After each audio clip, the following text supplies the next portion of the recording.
transmisión para los grupos de memoria. Bueno, listo. Bueno, buenas tardes a todos. Gracias, Lili, por la invitación.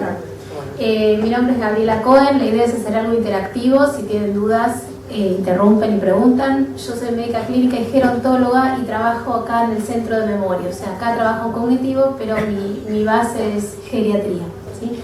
Vamos a hablar un poquito de envejecimiento en general, como una introducción a los temas que vamos a desarrollar después, más puntualmente de deterioro cognitivo.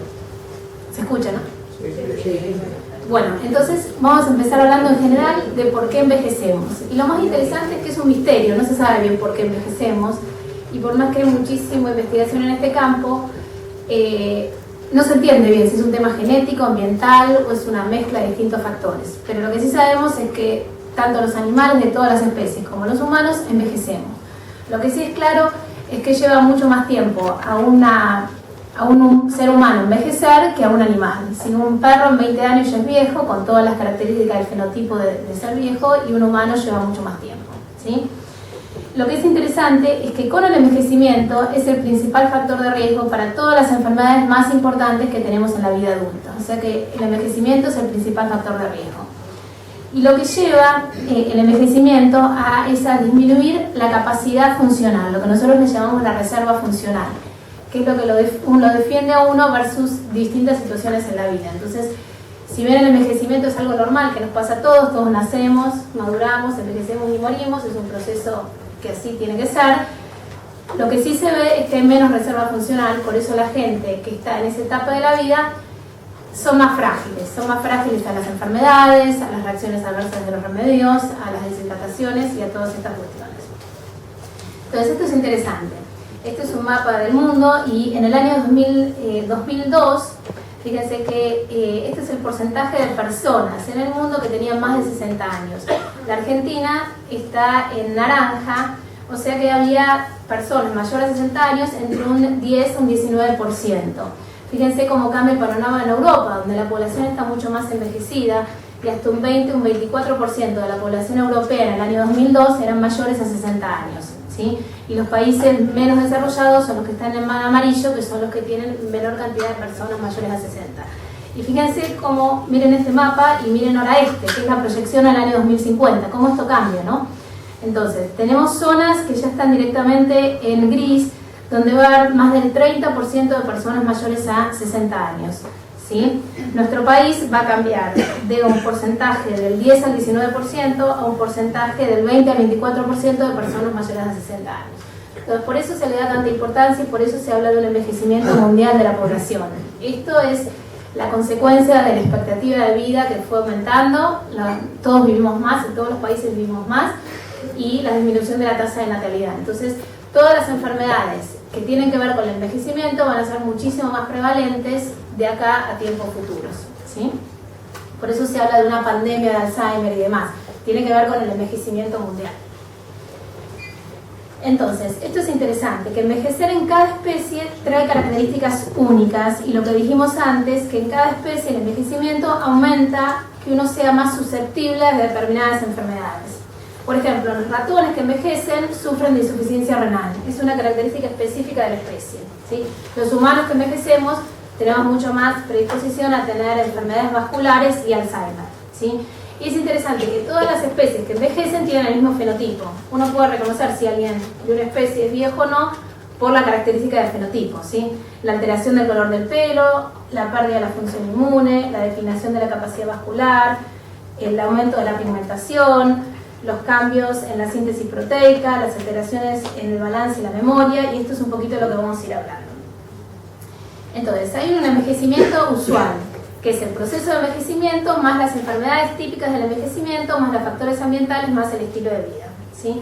Y esto es interesante, lo que yo llamo un envejecimiento satisfactorio, que son solo los cambios producidos por el envejecimiento, sacando de encima los problemas ambientales, enfermedades, estilo de vida y demás, ¿sí? Entonces, este es un concepto interesante que es la longevidad. Es la edad máxima que se alcanza por humanos o por cualquier individuo de una especie, y esta edad no cambió desde el tiempo de los griegos. Lo que sí cambió es que hay más gente que llega a edad avanzada, ¿sí? Pero la longevidad, como una característica genética del ser humano, ha sido igual, ¿sí? Y esta es una señora que se llama Jeanne Calment, que es una aristócrata que vivía en Francia, en Arles, que conoció a Van Gogh, porque murió hace poquito de los 120 años, y dicen que hay gente que vivió más años, pero como ella era una aristocrática y era una persona con papeles y demás, está documentado, es la persona que más vivió que está documentado. Ella nació en el 1870, vivía en Arles, nunca trabajó, tuvo una muy buena vida porque se casó con un señor que tenía mucho dinero y la pasó muy bien, hacía mucho esgrima, deporte, fumaba un poquito, tomaba un poco de alcohol y sí se sabe que llegó hasta los 120 años absolutamente lúcida, pero con muchos problemas articulares, ¿sí? En algunas poblaciones hay poblaciones longevas y se sabe que hay poblaciones limitadas donde la gente suele vivir esta cantidad de años, ¿sí? Bueno, entonces, ¿cuáles son los cambios que pasan en el cuerpo con el envejecimiento? Este es un cartoon que me pareció divertido, que uno le pregunta a otra de qué se operó y hay tantas cosas para operarse que uno no se da cuenta de que te operaste, pues son todos los cambios del envejecimiento que en realidad tienen las dos, ¿no? Entonces, ¿qué pasa con el cuerpo? Esto sería el porcentaje de cómo está formado el cuerpo a los 25 años y cómo está formado a los 75. Y lo más evidente es que a medida que aumenta la edad, va aumentando la proporción de tejido graso, ¿sí? Va disminuyendo la cantidad de tejido mineral, ¿sí? De hueso y de tejido muscular. Entonces, el mayor cambio es que hay más cantidad de tejido adiposo y hay menos cantidad de músculo y de tejido óseo. Y esto es universal para todas las especies, ¿sí? Entonces, ¿qué pasa con el aparato muscular? Como dijimos, baja la masa muscular, ¿sí? Respecto a la masa muscular máxima que se obtiene a los 30 años. Todo siempre se compara en la tercera edad con el máximo de desarrollo que es a los 30 años, tanto de fibroso como de músculo y demás, ¿no? La fuerza muscular de un puño baja, ¿sí? La fuerza de las extremidades inferiores se pierde más que de los brazos, por eso hay más problemas, sobre todo con la marcha, ¿sí? Y con la marcha, esto es bastante clásico, cuando los pacientes caminan con aumento de la base de sustentación. ¿Qué quiere decir eso? Que abre más, separa más las piernas, ¿no? Que disminuye el braceo y la del tronco un poco más flexionado. Esta es la marcha típica, que no es patológica, sino que es típica del envejecimiento. Cuando además hay problemas de rigidez o más lentitud, ahí uno habla de alguna enfermedad, pero la marcha con el envejecimiento cambia, ¿sí? El problema es que esta alteración de marcha los hace más proclive a caerse. ¿Qué pasa con la piel y los anexos? Bueno, eso lo sabemos, es más estético, pero como dijimos, se pierde la grasa subcutánea, se pierde la elasticidad de la piel, hay más arrugas, hay más sensibilidad al calor y al frío, aparecen manchas seniles que son por aumento de pigmentación, el pelo gris y adelgazado y las uñas más engrosadas. Y esto es un poco como va cambiando la cara, ¿no? Que esta es la misma persona con el tiempo, con estos cambios que fuimos viendo. Entonces, ahora vamos a hablar un poquito de neurología, que es por ahí el tema de hoy. Entonces, ¿qué pasa con el sistema nervioso y cuáles son los cambios nerviosos del sistema nervioso? Hay un síndrome que se llama senescencia benigna, que son los olvidos. Esto fue cambiando de nombre a través de las épocas, pero básicamente son los olvidos típicos de la vejez que son absolutamente normales. Y tiene este nombre científico que es senescencia benigna, que ahora vamos a ver de qué se trata. Disminuye el tiempo de reacción, y eso sí está absolutamente comprobado, que si uno mide reflejos posturales y demás, con la edad están disminuidos, ¿sí? Aparece esto que se llama hipotensión ortostática, que son cambios en la presión arterial con los movimientos, ¿sí? Que cuando el paciente se para, la presión tiende a bajar, y esto trae muchos problemas de mareos, inestabilidad y demás. Aparece este síndrome que se llama presbiacusia, que es básicamente la disminución de la elasticidad de la transmisión del sonido, entonces hay cierta dificultad para los sonidos, sobre todo más agudos. Pueden aparecer mareos como consecuencia de lo que dijimos antes de la hipotensión ortostática y los problemas en la marcha que dijimos antes, ¿sí? Y pueden aparecer trastornos del sueño. En realidad no es, si hay realmente insomnio, eso es patología, pero sí es verdad que con la edad uno necesita dormir menos, ¿sí? Entonces se acorta la latencia y se acorta el tiempo necesario de sueño. Entonces, si no hay ninguna enfermedad, estos síntomas son modestos y realmente no restringen la vida diaria. Obviamente uno se modifica al cambio de década, ¿no? Pero cuando aparecen enfermedades, esto se ve como que baja la capacidad del paciente y tienen menos reserva y menos flexibilidad en caso de tener enfermedades o demás, ¿sí? Entonces, ¿qué pasa en el sistema nervioso central? Esta se las digo porque no la traduje, pero hay muchos cambios normales en el envejecimiento. Lo primero que pasa es que el cerebro se achica y eso es absolutamente normal. Si uno saca una fotografía del cerebro, el cerebro de alguien a los 80 años tiene menos neuronas y es más chico que alguien a los 30. Eso no quiere decir que el paciente tenga ninguna significancia clínica, pero sí el cerebro se achica. Baja el número de neuronas. Las neuronas son las células específicas del cerebro y hay menos neuronas que a los 30 años. Y esas neuronas, además de haber menos, a veces se pierden como las conexiones. Se depositan algunos materiales del envejecimiento, como el amiloide, que se van depositando con la edad. También hay cambios en los neurotransmisores. Los neurotransmisores son las sustancias que una neurona le pasa a la otra por donde se pasa la información. Hay cambios a ese nivel. Y hay algunos cambios a nivel de flujo sanguíneo. Esto es dentro de los cambios normales de envejecimiento del cerebro sin tener ninguna enfermedad. Y esto es lo que le decía, esta es una resonancia, el cerebro es como una foto por adentro del cerebro y esto es un corte como si fuera, se llama coronal, como un corte en este sentido, ¿sí? Entonces, esto es arriba, esto es abajo y esto es lateral. Este es el cerebro por adentro y todo esto que ustedes ven gris es el tejido nervioso, ¿sí? Son las neuronas. Y todo esto que ven negrito es el líquido que ocupa el espacio vacío y en el medio hay líquido que ocupa el espacio vacío. Esta zona de la parte temporal es la zona que se llama hipocampo, que es lo que se afecta en la enfermedad de Alzheimer. Y si ustedes comparan esta resonancia con esta otra, en realidad es bastante parecida en líneas generales. Lo que sí se ve es que esta zona, que es igual a esta, claramente acá hay más neuronas, que se ven grisecito, y acá, como bajó la cantidad de neuronas, hay más líquido, ¿sí? Entonces eso es normal, se atrofia el hipocampo. Entonces vamos a ver qué es normal. En la cognición, o sea, cuando uno le pide un estudio cognitivo, ¿qué es normal que pase con el envejecimiento? Entonces, algunas funciones cognitivas están alteradas en el envejecimiento normal. La inteligencia, que es una función como función general, no está afectada por el envejecimiento, ¿sí? Si bien algunos test donde uno hace resolver problemas complejos pueden estar un poco más enlentecidos, ¿sí?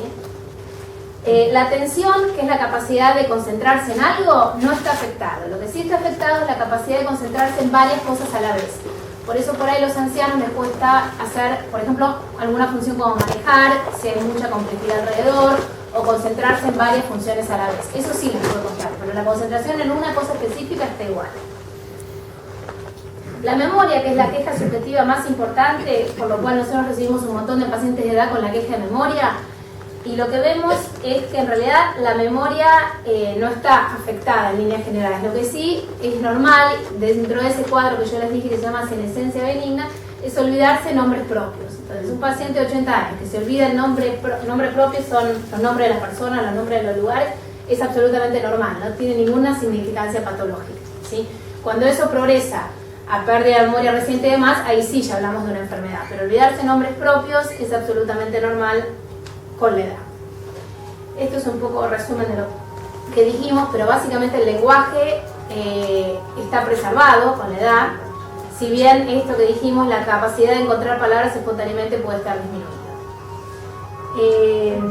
Perdón, ¿siempre estás hablando de pacientes de 80 para arriba? En realidad geriatría se llama, en la especialidad abarca pacientes más de 65 años, pero se clasifican los ancianos, los muy ancianos y los muy muy ancianos, que son los más de 85. Esto es en general, pero en general estos cambios se ven a los 80 y demás. Sí. Bueno, entonces, ¿qué pasa con las enfermedades degenerativas como el Alzheimer, el Parkinson?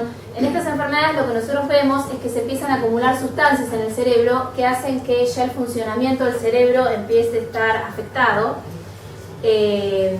Hay una sustancia que se almacena en el Alzheimer que se llama amiloide, que es el gran, como la gran estrella de hoy, tratar de hacer drogas para bajar la cantidad de amiloide en el cerebro. Por ahí alguna vez lo leyeron o lo escucharon. Y en todas estas enfermedades degenerativas básicamente lo que pasa es que se pierden neuronas en lugares específicos del cerebro y se acumulan sustancias entre esas neuronas que impiden que esas neuronas que quedan funcionen bien, ¿sí? Esta es el amiloide, se los presento, son esta es una atención especial, pero básicamente se ve que entre las neuronas se acumula esta sustancia, ¿sí? Es una sustancia que es como una sustancia basura, es como si fuera una pila que el medio ambiente no puede procesarla. Bueno, el amiloide es un desecho de una proteína que el cuerpo no tiene la capacidad, cuando está en esta forma, de eliminarla. Entonces se va acumulando y de alguna manera cuanto más esto se acumula, más trastornos de memoria uno tiene dependiendo del lugar donde se acumula.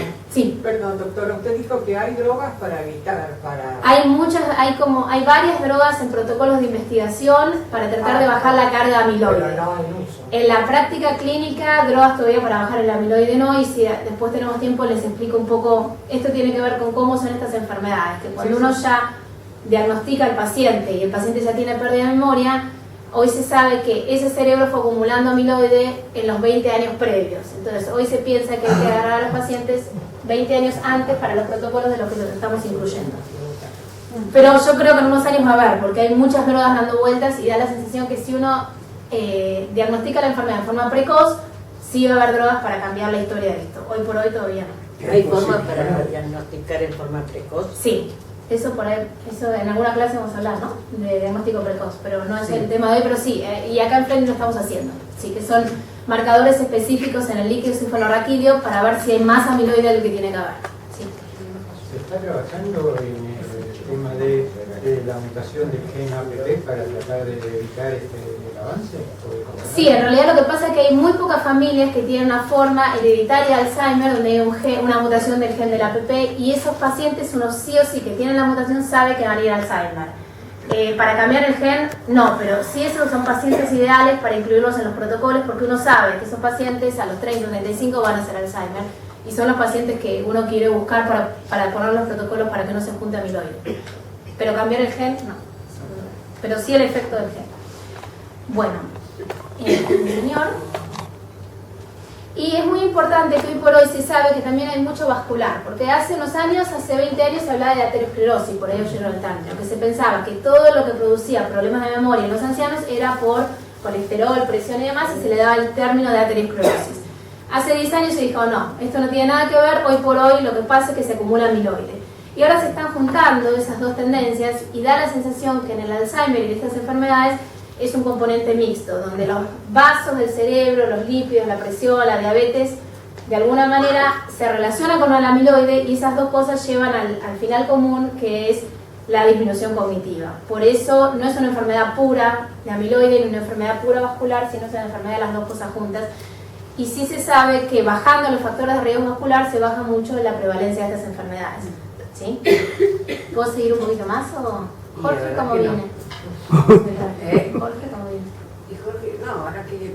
Bueno, yo termino. Después hacemos las preguntas. Bueno, dale, yo sigo un minuto más y yo termino.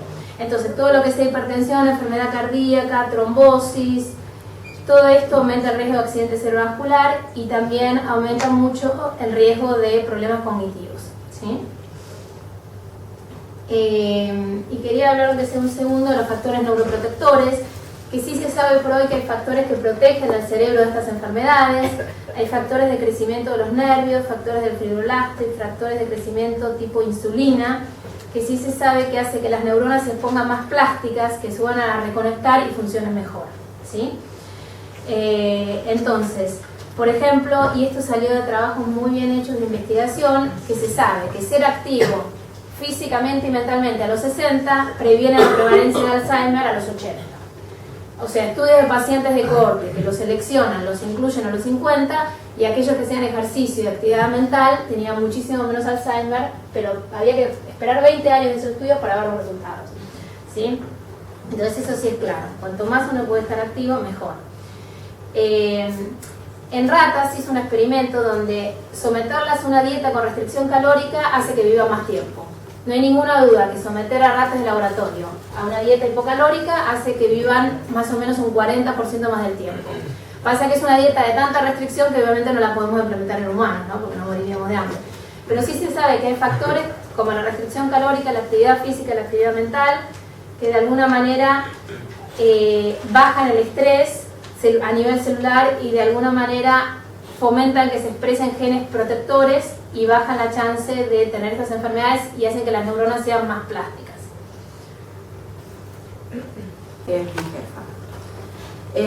Bueno, un poco lo que la charla se llama la importancia de mantenerse activos, ¿no? Y un poco lo que sustenta la importancia justamente de mantenerse activos es el término de neuroplasticidad, que es la capacidad que tiene el cerebro de generar nuevas conexiones entre las neuronas mediante la sinapsis, y que esto se genera durante el aprendizaje, ¿sí? Y otro término también importante es el de reserva cognitiva, que es la habilidad del cerebro de tolerar los efectos de patologías degenerativas, como dijo Gabriela, de enfermedades como el Alzheimer, el Parkinson o algún otro tipo de demencia.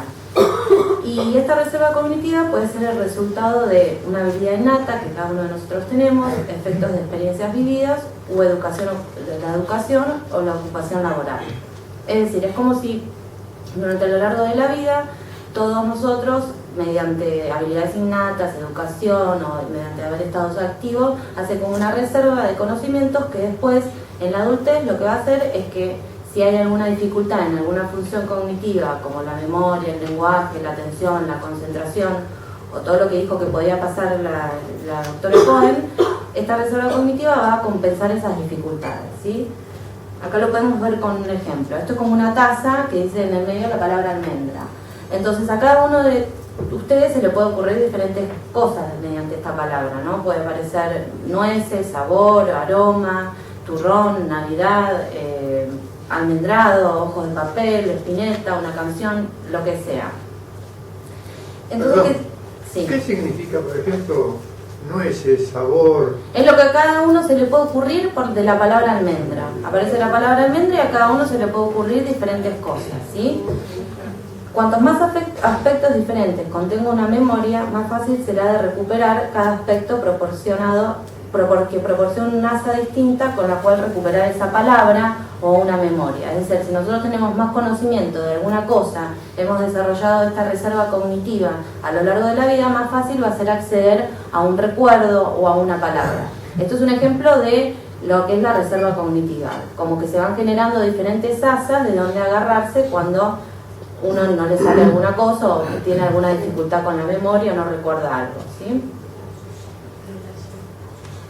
Bueno, todo lo que hace la estimulación o mantener la mente activa tiene que ver con 4 cosas importantes que hacen a la estimulación de las funciones cognitivas. Uno tiene que tratar de estar ante estímulos novedosos a lo largo de la vida, ante variedad de estímulos, enfrentarse a desafíos constantes y hacer un esfuerzo consciente de, por ejemplo, prestar atención a alguna cosa que uno quiera adquirir, ¿sí?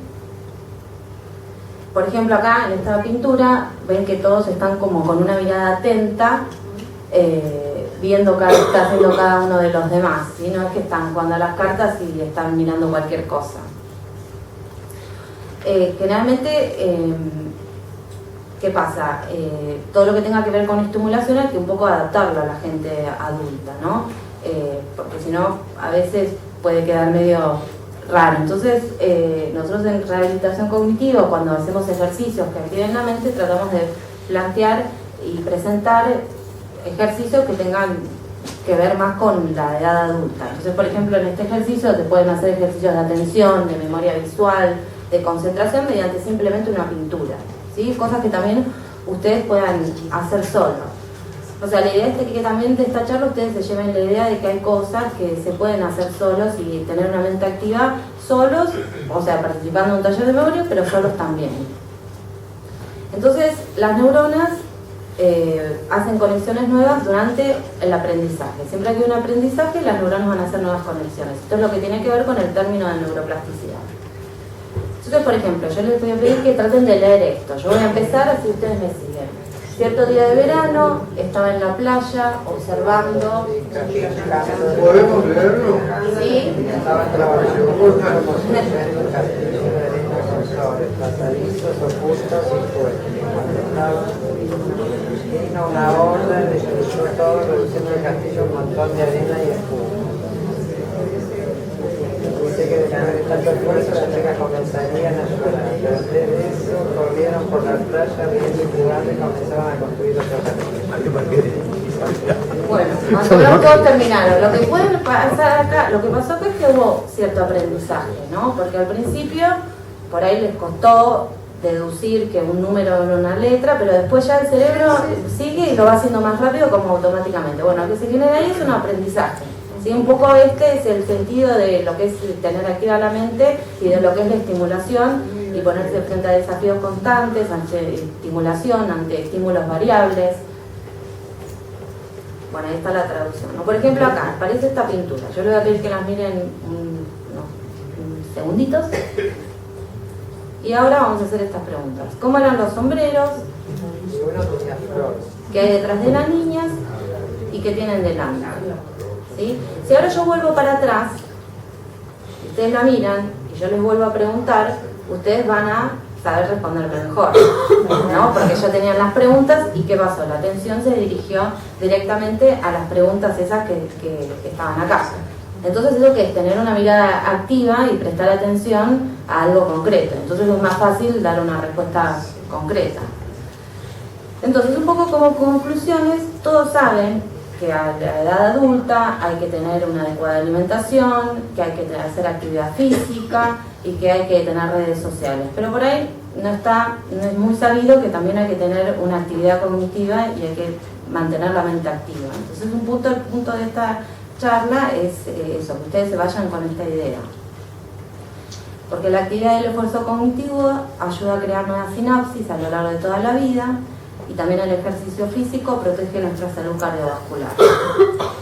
Bueno, como yo les contaba, que nosotros llevamos a cabo en el servicio de neurología los talleres de memoria, que el proceso es el siguiente: se hace una entrevista de admisión, que la hago yo, después hacemos un Ateneo, con todas las entrevistas de admisiones que hacemos en 15 días, porque la tenemos cada 15 días, armamos los grupos de memoria, se hace la derivación, que los grupos son de 4, 5, 6 personas como mucho, se forman los grupos, después se llaman los pacientes para que participen.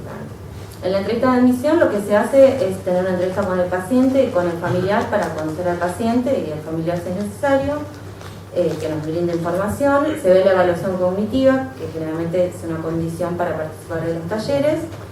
Se ven cuáles son las actividades de la vida diaria del paciente versus las pasadas y cuáles son los intereses de cada una de las personas que quiera participar. En función a esto se hacen grupos de memoria, que pueden ser grupos de pacientes con Alzheimer, grupos que tengan una disfunción cognitiva en la memoria leve. También se hacen un grupo un poco más elevado, que son personas que tienen queja subjetiva de memoria, pero se les enseña como un training, digamos, en memoria, en atención, en las funciones cognitivas, o también se hacen grupos con otro tipo de demencias. Los objetivos del taller de memoria es que tengan una psicoeducación, de saber un poco cómo funciona el cerebro y qué es lo que pasa, se le brinda informaciones a los familiares en el caso de que sean pacientes con demencias, se hace la estimulación cognitiva en sí, se enseñan ejercicios en sí en la sesión. Es un poco ese en grupo, la idea y uno de los objetivos es que sea en grupo porque genera cierto soporte social entre las personas y se enseñan estrategias de memoria, de atención y de funciones cognitivas.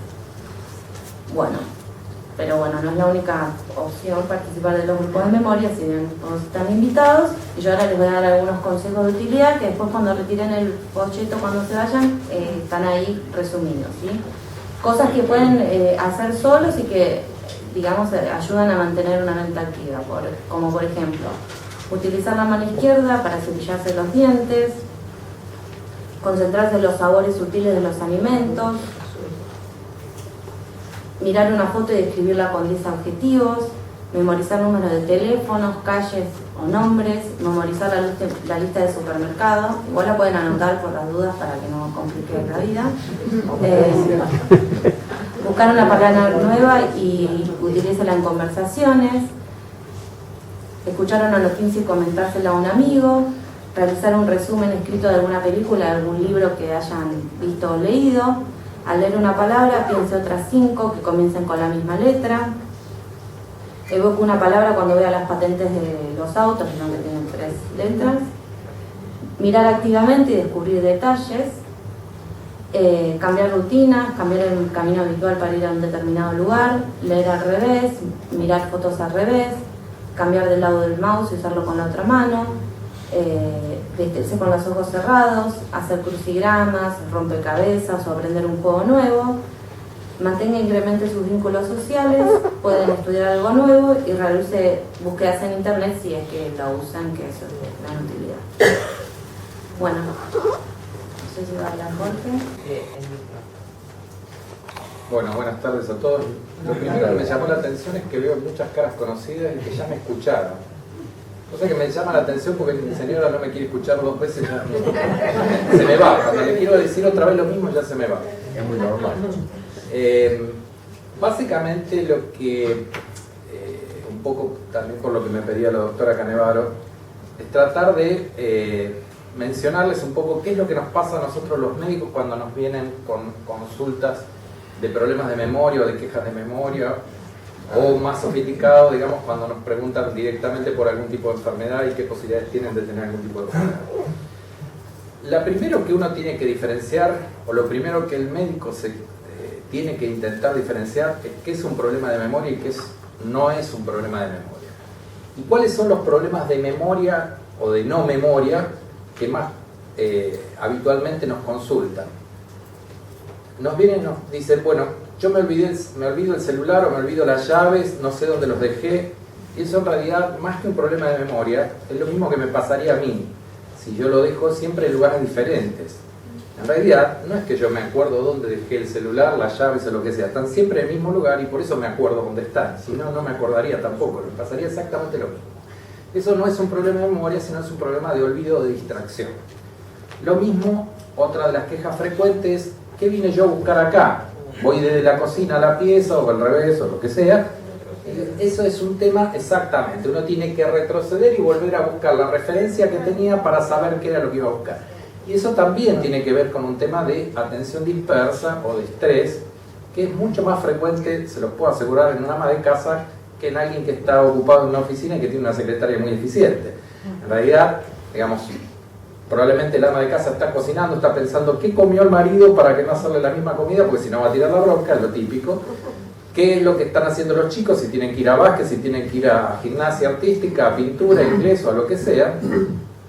Y de paso prestarle atención a la novela, a ver qué pasó con Rigoberto Juan Manuel, que si se puso de novio o no con aquella, o qué pasó con el otro. Entonces, todo esto es lo que tiene que ver más que nada con olvidos, con distracciones, que con verdaderos problemas de memoria.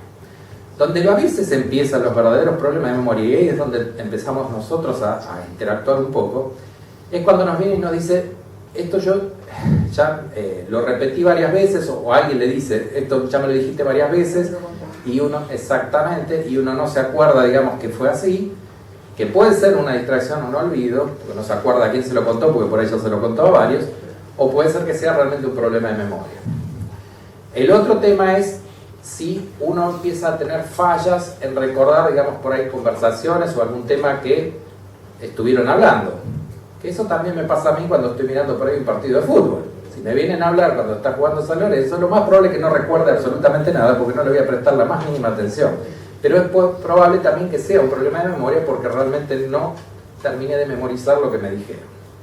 Entonces, ahí es donde nosotros tenemos que empezar a actuar como médicos y discernir cuáles de estos son olvidos y cuáles son verdaderos problemas de memoria. La memoria es muy compleja. Yo siempre digo que la memoria es femenina, ¿sí? Entonces es bien compleja. Es bien compleja. Entonces hay muchas memorias, no hay una sola memoria. Hay muchas memorias y cada una tiene una partecita, pero todas interactúan, ¿sí? No es lo mismo lo que yo me voy a recordar, por ahí ya esto lo dijeron las chicas, pero digamos, no es lo mismo lo que yo voy a recordar, por ejemplo, cómo andar en bicicleta. Uno no piensa cómo tiene que ir pedaleando, eso lo sabe, eso se llama memoria procedural, o cómo tiene que caminar, o cómo tiene que manejar un auto. Esa memoria es mucho más constante, mucho más firme, perdura mucho en el tiempo, y es muy difícil de que se altere o que se dañe. Diferente es, por ejemplo, lo que me pasó más recientemente, ¿sí? Si yo a alguien le pregunto qué comió ayer al mediodía, por ahí se acuerda, pero por ahí no. ¿Y por qué no se acuerda? Primero porque es una memoria más reciente y segundo porque por ahí no fue significante, ¿sí? Si fue un gran almuerzo con alguien muy interesante, probablemente sí se lo acuerde, pero si no, pasa a ser superfluo y el mismo cerebro se encarga de eliminar lo que es la memoria que no sirve o que no nos va a importar en el futuro, ¿sí? Eso es el aprendizaje. Entonces, esto tiene que ver con las distintas memorias. El otro tema importante es, como les decía, muchas veces nos consultan, bueno, ¿qué posibilidades yo tengo de tener Alzheimer? O tengo esto que me está pasando es Alzheimer, o esto que me está pasando es un problema importante de alguna enfermedad, o simplemente me estoy olvidando porque estoy más atareado, porque tengo más problemas, porque estoy con algún otro tipo de problema. El tema de las enfermedades, fundamentalmente con el tema del Alzheimer, básicamente uno lo que quiere es encontrarlo cuanto antes mejor, y porque uno tiene ciertas posibilidades de empezar a tratarlos, ¿sí? Pero el diagnóstico tiene que ser lo mejor efectuado posible y no, digamos, extender, digamos, un diagnóstico que no abarca nada, como decir, por ejemplo, una demencia senil, que no dice nada, simplemente dice es una demencia de alguien que es viejo. Sí, bueno, obviamente las demencias agarran más a la gente vieja que a la gente joven, pero digamos, no está dando un diagnóstico, y la idea de ponerle un nombre a la enfermedad es ver si se puede hacer algún tipo de tratamiento lo antes posible y tratar de prevenir dentro de lo que se puede. Como sabemos, todavía la enfermedad de Alzheimer no tiene una cura definitiva, pero sí tenemos posibilidades de tratamientos tempranos. Entonces, cuanto más temprano, mejor le va a ir al paciente, o eso es lo que esperamos. Con respecto a qué otras cosas pueden ser que no sea un problema de memoria, como les decía, muchas veces lo que nos confunde, lo que nos puede hacer confundir con problemas de memoria, son los problemas anímicos o el problema del estrés, ¿sí? Esto que les decía, muchas veces la gente no tiene por qué saberlo, digamos, en realidad lo que tienen son más olvidos y distracciones que verdaderos problemas de memoria. Entonces, esto es muchas veces consulta, causas de consulta, y en realidad uno tiene que discernir si está pasando por otro lado. Como muchas veces uno se ayuda, digamos, como médico a discernir con algún estudio, habitualmente algún estudio de imágenes que nos permita ver que el cerebro está en condiciones, que está bien, que no hay lesiones, que no hay alteraciones importantes que, por ejemplo, tienen que ver con ciertas patologías, como puede ser Alzheimer o como puede ser alguna otra, con estudios cognitivos que nos permiten medir cómo están funcionando. Creo que la licenciada, algo les mencionaste de las evaluaciones, no. Bueno, la idea de hacer algún tipo de evaluación que nos permita ver cómo está esa memoria, cómo está la atención, si se concentra bien, si tiene algún otro tipo de daño o algún otro tipo de problema, en lo que es la orientación, etc. Y siempre uno descartar algún otro tipo de problema que pueda aparecer, como por ejemplo desórdenes metabólicos, como puede ser una tiroides en mal funcionamiento o un déficit de vitamina B12, etc. Entonces, esto es lo que hacemos como médico, y a partir de ahí sí planteamos, digamos, qué es lo que hay que hacer. Si es que hacer un tratamiento para el estado de ánimo porque está deprimido, si hay que hacer un tratamiento para el estrés, lo cual es muy difícil, pero digamos, tratar de que la persona se desestrese o que puntualice mucho mejor las cosas que son importantes y no se preocupe tanto por las que se olvida que no son tan importantes. O si tiene un verdadero problema o alguna enfermedad y necesita algún tratamiento específico para tratar de atenuar ese tipo de enfermedad. Esta es un poco la idea. No me quiero extender más porque me pidieron específicamente que sea muy breve, y que la idea es que las preguntas que surjan y las preguntas que ustedes tengan las podamos tratar de evacuar lo mejor posible en general. Bueno, gracias.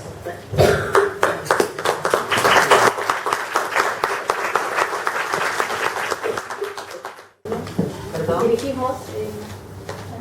Hola, ¿qué tal? Buenas tardes. Yo te quería preguntar, ¿qué puede complicar las enfermedades autoinmunes? Por ejemplo, arteritis temporal, vasculitis, ¿puede influir en este problema de memoria y de concentración? Depende de si está activo la enfermedad autoinmune o no, o si está en remisión, y si tiene compromiso de las pequeñas arterias del cerebro o no. Habría que hablar bien específicamente si es una arteritis de grandes arterias o de pequeñas arterias, y si la enfermedad está muy activa o no. Está muy activa. Tendríamos que ver el caso particular, pero claro, potencialmente sí, hay vasculitis del sistema nervioso central que pueden dar problemas a todo nivel, ¿no? Muscular, cognitivo, demás. Definitivamente, si la enfermedad va pasando por etapas, si está muy activo, sí. ¿Hay alguna vitamina que ayude a la memoria? No. Si hubiese algún tipo de vitamina ya la estaría tomando yo. Yo la acabo de tomar. Me parece muy bien. Pero... Inespecífica no, pero sí lo que es verdad es que uno lo que hace es pedir dosaje, o sea, como un valor de laboratorio de ciertas vitaminas. Y si esas vitaminas están bajas, mucho más bajas de lo normal o más bajas de lo normal, uno da esa vitamina y uno piensa que uno va a mejorar en algunos sentidos. Eso me parece que está bien hacer. Ahora, dar multivitamínicos por tener 80, eso sí, ¿no? Me parece Yo que... compré unas vitaminas que sirven para la memoria. En Estados Unidos. Para la memoria del que la vende, seguro. Ahora dicen que gana la plata.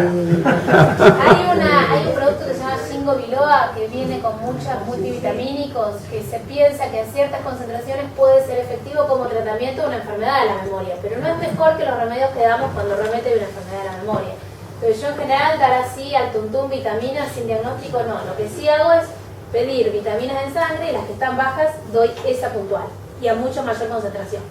Sí, buenas tardes. Quisiera preguntar cuando el paciente tiene desorientación espacial que va manejando y de repente hace ese mismo camino y se va para otro lado, ¿dentro de qué se encuentra? ¿Tiene que ver exclusivamente con el estrés? ¿Tiene que ver con un trastorno de la memoria? ¿Con qué funciones? Lo más frecuente es el estrés.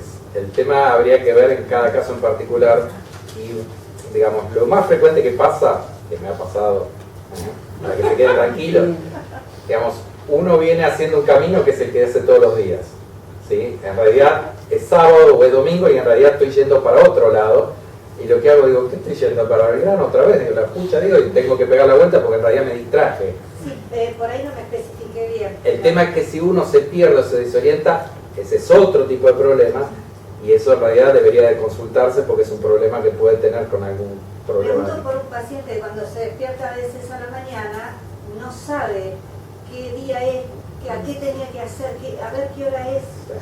O sea, es una cosa... ¿Vos me decís un paciente que ya tiene un diagnóstico con problemas o no? Todavía no. Bueno, porque a mí también me pasa, insisto. Digamos, si uno se levanta a la madrugada, que sonó un despertador y no sabe ni qué estaba soñando, si ese día... Digamos, eso nos pasa, tarda unos segundos, se acomoda y vuelve y arranca todo perfecto. Pero digamos, eso no debe ser considerado un problema cognitivo, ¿sí? Uno se despierta a la mañana, se despierta a la madrugada con alguna desorientación, no me acuerdo si es sábado, domingo o el lunes, eso nos pasa a todos, ¿sí? Esa es la verdad. Diferente es si me dicen, no, es el mediodía, me desperté hace 4 o 5 horas, estoy en funcionamiento y no me acuerdo, ahí es otro tema, ¿va? Más o menos. Sí, gracias. Le quería preguntar sobre alimentos que podrían ayudar a la memoria. Me pregunta por alimentos que pueden ayudar a la memoria. En realidad siempre lo digo, pero no tengo autoridad moral para darle dieta a nadie. ¿Sí? No tengo. La idea es que sí, se cree que, digamos, básicamente una dieta sana es lo que uno sugiere. Dieta sana uno se refiere a lo que uno hace habitualmente y qué debería hacer mejor. Entonces una dieta mediterránea es por ahí lo que uno se recomienda. ¿Qué es una dieta mediterránea?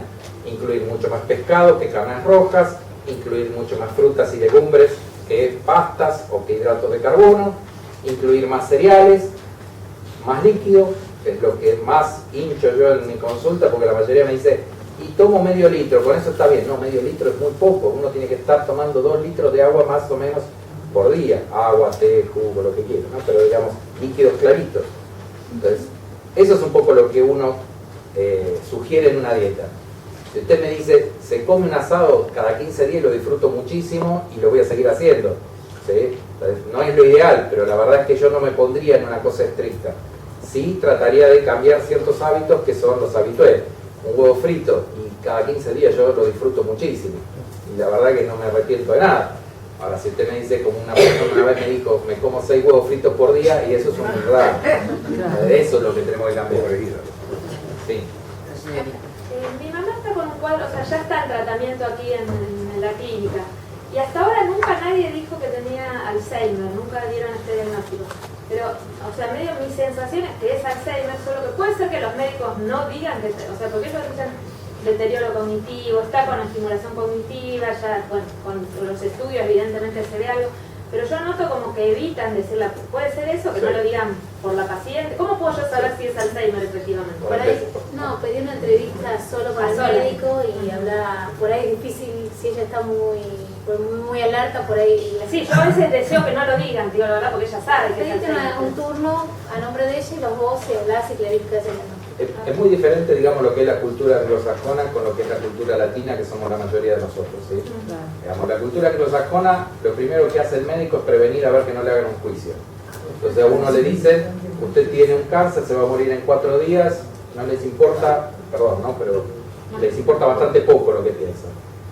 Entonces, la idea, yo creo que acá tenemos una cultura diferente y la verdad es que uno trata de visualizar en el paciente y en la familia qué es lo que quiere.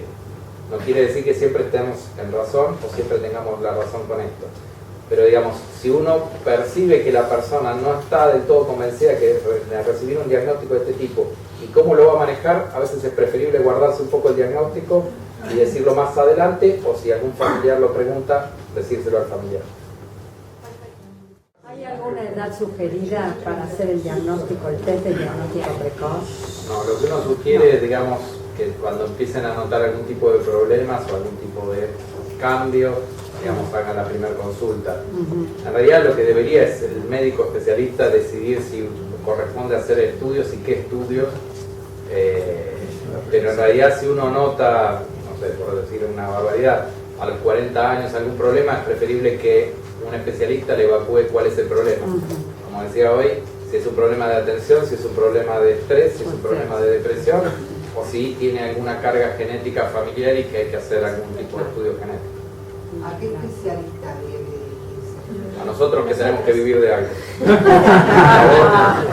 No, igual un clínico, si tienen un buen clínico de cabecera, puede empezar, digamos, el screening inicial, el clínico de cabecera. La doctora es excelente clínica de cabecera, así que podría llegar a ser. Tendría que pedir turno. Acá nosotros tenemos este grupo se llama Centro de Memoria y Envejecimiento, y hay profesionales, neurólogos, psiquiatras o gerontólogos como médicos, y puedes entrar por cualquiera de los tres. Nos dedicamos a memoria puntualmente. Si vas a un clínico por ahí de atención primaria, por ahí no maneja tanto memoria. Si es un problema real, me parece mejor consultar directamente a un centro de memoria. En general se llaman así, centros de memoria. En casi todos los hospitales hay centros de memoria. Hay muchos clínicos buenos que empiezan, como les decía, el screening y después, digamos, le dicen, bueno, esto, la parte clínica está bien, la tiroides está bien, esto está bien, ahora sí, anda a ver a un especialista y... Perdón, ¿puedo hacer una pregunta? Sí, claro. Para mí, lo que esto tiene que empezar por un análisis de un especialista que diga cuál es el grado de avance del Alzheimer, que según he leído en muchos lados, en internet, etcétera, todos tenemos a cierta edad algo de Alzheimer. Todos. No están así, no. El asunto no están así, no están así. ¿Qué? No están así, no. No están así. No. Y que el asunto consiste en saber qué grado de avance tiene ese Alzheimer, que puede ser poco, mediano o ya. O mucho. No, por ahí usted lo que se confunde. ¿A quién puedo recurrir? ¿A qué concretamente de ustedes? Porque esta es la primera vez que vengo acá. No, por ahí usted se confunde. Por ahí leyó por ahí que en pacientes de 80 años que funcionan normal y que no tienen Alzheimer, si uno hace algún estudio, uno ve que en el cerebro hay más amiloide, que era lo que hablamos de lo que tiene que ser. Eso no quiere decir que tengan Alzheimer. Más o menos a los 85 años, un 40% de la población tiene Alzheimer. Quiere decir que el 60% son normales. Y los que llegan a 100 años, es interesante, que los que llegan a 100 años casi ninguno tiene Alzheimer. Por eso quiero saber cuál es el grado de avance. Para eso necesito una consulta particular. Bueno, venga abajo y vemos si realmente tiene la queja. Siempre se empieza acá, como dijo el doctor, por la queja de memoria. Es real, es lo que yo dije, que es olvido benigno de la tercera edad. ¿A dónde lo pregunto? Porque yo la primera vez que vengo acá, yo voy Centro con de el memoria, se llama Centro de Memoria de Flerio o de cualquier otro lugar. Centro de memoria. Centro de memoria. Especialistas en memoria. Centro de memoria. Ahí está, ahí está. El señor está. Sí, a la doctora Martín, que es la que nos habló principalmente de las prácticas, de las técnicas, de las cuales uno tenía que hacer en forma cotidiana, en esa preocupación propia de querer ir de conocimiento.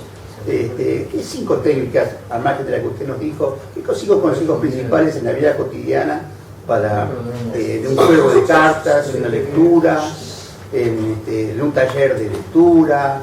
Es decir, dentro de lo que usted nos explicó, ¿qué 5 cosas nos considera principales? Bueno, principalmente para facilitar, digamos, la vida diaria, usar agenda. Como técnica de memoria externa, usar agenda. Si después uno se acuerda, mejor. Y si no se acuerda, bueno, va a la agenda y lo tiene ahí anotado. Además, el uso de la agenda en sí ayuda a focalizar la atención.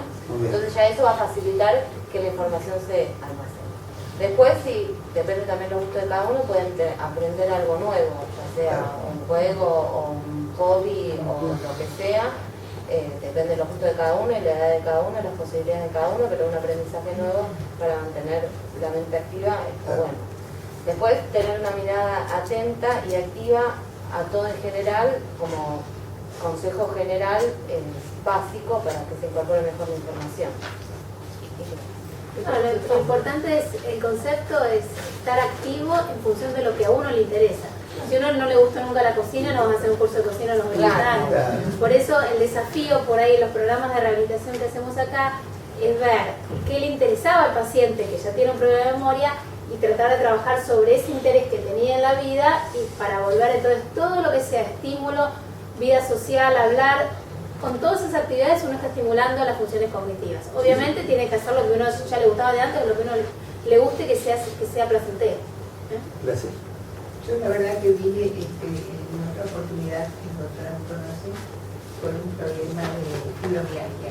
Pero bueno, como me manda siempre el médico, hago a título de informarme porque a veces los temores son un poco que lastiman y cuando dicen la vejez me aterra. Porque no se puede aceptar tan fácil, ¿no? Y bueno, ese es mi comentario y agradecerles a ustedes porque es muy linda Si no tenés demasiados problemas de memoria, sino más como dijo el doctor, así cosas olvidadizas, pero tenés antecedentes de varios familiares, desde la madre así, con problemas de Alzheimer, en el centro de memoria, ¿se puede venir a consultar? Sí.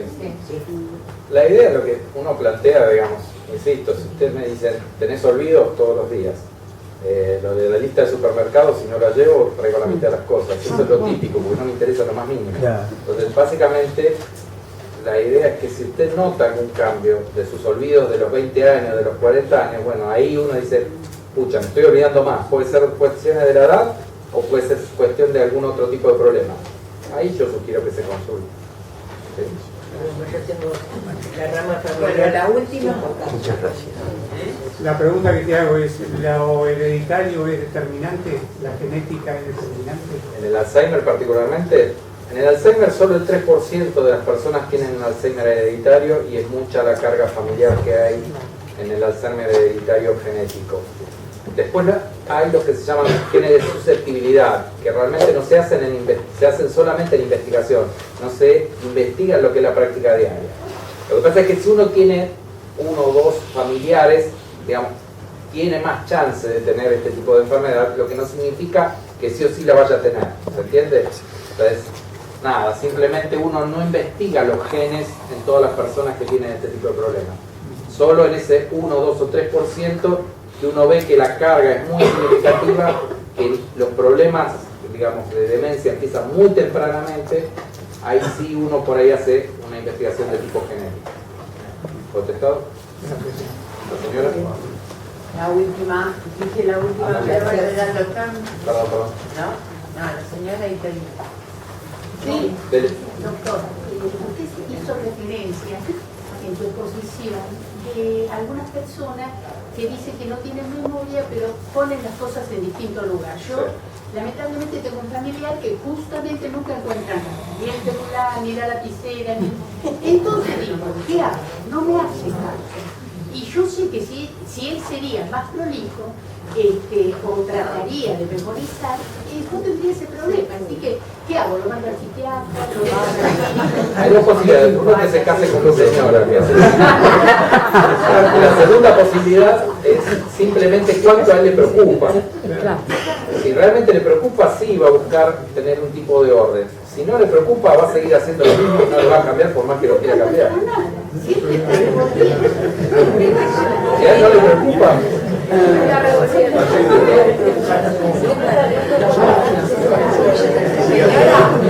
Usted lo está mirando siempre.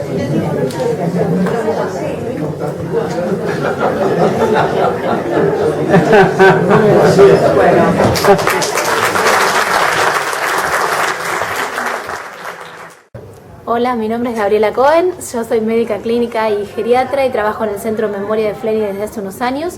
Y hoy básicamente hablé de envejecimiento normal, patológico y qué cosas previenen enfermedades de la edad. Bueno, yo soy María Eugenia Martín, soy licenciada en neuropsicología.